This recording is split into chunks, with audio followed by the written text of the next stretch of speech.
Have you ever felt like you're putting in all this work for spiritual growth, but you just keep hitting a brick wall? Well, in today's Explainer, we're going to dive into exactly why that happens. We're exploring Zhu Fang's really profound insights on dissolving the self, and we're going to uncover kind of a shocking truth. Our own sense of ego might literally be the exact thing blocking our ultimate liberation. Let's get right into it. You see, it's a paradox that trips up even the most dedicated practitioners. You meditate, you study, you try your absolute best to cultivate virtue, but true liberation just feels out of reach. That friction, it's not an accident. It's actually a fundamental design flaw in how we usually approach the path. So that brings us to a huge question. What is the greatest barrier to true enlightenment? When we think about spiritual roadblocks, we almost always look outward, right? We blame external temptations, the crazy, relentless chaos of modern life, our smartphones, or, simply not having enough hours in the day to sit on a meditation cushion. We kind of treat enlightenment like it's a scheduling issue. But what if the ultimate obstacle isn't a lack of discipline at all? What if the barrier is standing right in your shoes, and it's the very concept of who you think you are? What if your own identity is actually the lock on the gate? Which brings us to part 1 of our explainer, the ultimate paradox. Here's the core of it. The Buddha is not me, and I am not the Buddha. They are entirely mutually exclusive states of being. It's totally a zero-sum reality. Where the I exists, the Buddha is fundamentally absent. And where the Buddha is present, the I is completely gone. This isn't just nice poetry. It's a structural, psychological reality. As long as a personal, ego-driven I is sticking around, guarding its preferences, its boundaries, its identities, Buddhahood simply cannot be attained. It's an absolute contrast. If your ego is occupying the room, enlightenment cannot get in. It's literally like trying to pour tea into a cup that's already overflowing with yourself. Now let's look at part 2, the ancient blueprint. This paradox actually anchors deeply in one of Buddhism's absolute most revered texts, the Diamond Sutra. It states, Subhuti, if a bodhisattva holds on to notions of self, of others, of sentient beings, or of lifespan, then they are not a true bodhisattva. The text is laying down a definitive, uncompromising rule here. It pulls absolutely no punches. Any projection of a personal self or any attempt to categorize reality through the lens of that self makes walking the true path impossible. You can't just be a slightly better version of you and expect to cross that threshold. So these barriers are actually categorized as the 4 false notions: notions of self, notions of others, notions of sentient beings, and notions of lifespan. The text is super explicit that practicing virtuous dharma only leads to supreme, perfect enlightenment when these 4 specific constructs are completely abandoned. It's not just about letting go of me, right? It's about letting go of the entire separation between me and others. It even goes so far as dismantling the concept of biological time and existence itself. That's the lifespan part. An advanced practitioner knows that as long as you're operating within a timeline where you are born, you age, and you die, you are trapped in a narrative of the ego. You just cannot practice true virtue while dragging all these false boundaries along with you. And all of this builds to a radically simple definition of Buddhahood. To be free from all notions, this is what it means to be a Buddha. It isn't about acquiring some glowing, perfected spiritual identity to add to your resume.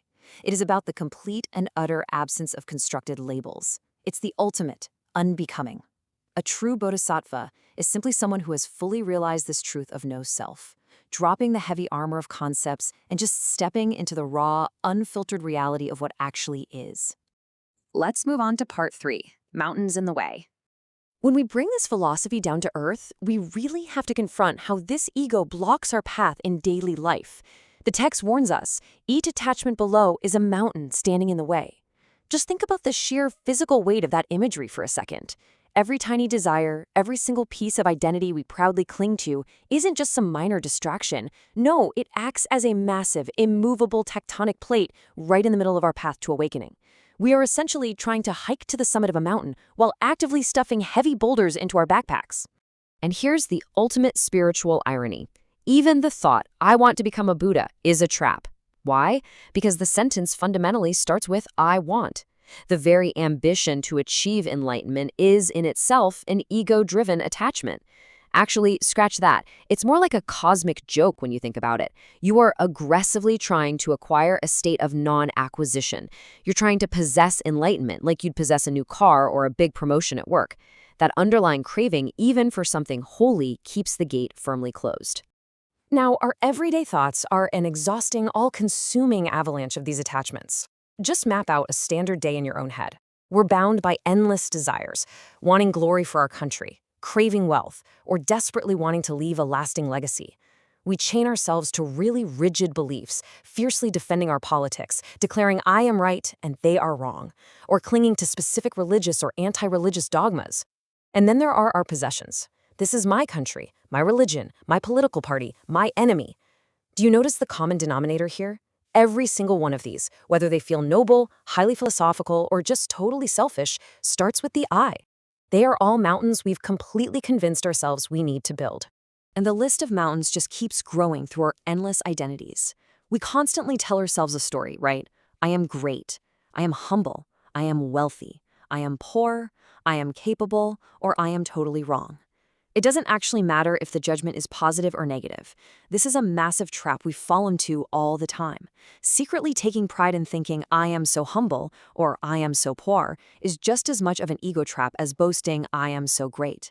Self-pity and self-aggrandizement are literally just two sides of the exact same coin. It is a relentless, suffocating web of self-identification that keeps the ego front and center. Take a breath and just consider this reality. As long as the I dwells in the heart, the Buddha remains afar. When your heart is entirely filled to the brim with my politics, my wealth, my perceived humanity, or even my spiritual goals, there is simply no room left for anything else. If the space is occupied, the infinite cannot enter. The gate remains locked, and it's locked from the inside. Okay, leading us to our final section, Part 4, Finding the True Self. To clear this path, the text offers the profound, seemingly contradictory concept of non-action, or Wu Wei. It's entering a realm where nothing is left undone, allowing one to act freely and without error. By giving up the desperate need to force outcomes from the ego, by dropping the I want and the I must, you enter a state of true freedom. Now, to be clear, this isn't about laziness or just sitting around doing absolutely nothing. It's about acting dynamically without the friction of your personal ego trying to micromanage the entire universe. You act in perfect alignment with reality, without the interference of personal desire. You act freely, and because of that, you act without error. And this leads directly to the state of no self. Dissolving the ego doesn't mean you disappear into some dark void of nothingness, which is a super common misconception that honestly scares a lot of people away from the practice. Instead, the text describes a state of no self, yet the self is everywhere. By abandoning the tiny, restricted, claustrophobic prison of the I, your awareness expands globally. Only by attaining this realm of no self can one truly encounter the true self, the Tathagata, the ultimate nature of reality. You surrender the illusion of isolation to realize your absolute, unbroken connection to everything around you.